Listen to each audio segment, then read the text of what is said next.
My name is Blake Soifua. I'm from Utah. I stayed here in Fiji for a little bit. I served the LDS mission here. The reason I believe that farming and business is important for young people is I see here in Fiji that there's so much opportunity, but a lot of the kids here just don't know what to do. But I believe agriculture is the backbone of the South Pacific.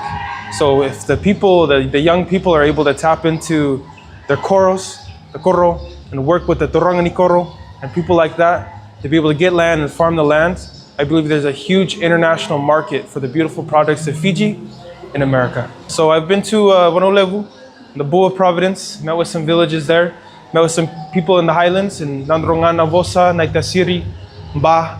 So I went over and I met with people and I talked to them about agriculture. I see their farms.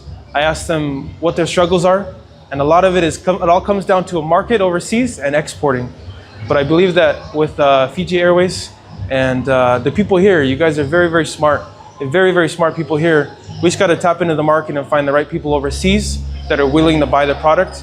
But just like Fiji water, people see Fiji water and they think the best water in the world. I believe they can look at the Fijian turmeric, ginger, ndalo, all those things and say, this is the best of that product in the entire world. I think we just got to be able to market it to the people overseas.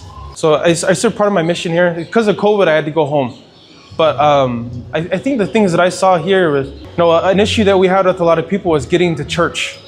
But it usually came down to having the money to do so.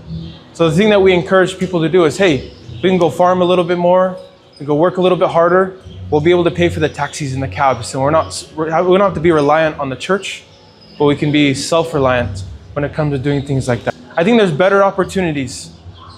People in America, the way they make their money, if they're able to scale their businesses, it's millions to tens of millions to billions of dollars. I think this drugs thing can only go so far for people. Yeah, it's quick money, but it's not sustainable long-term like farming is here in Fiji.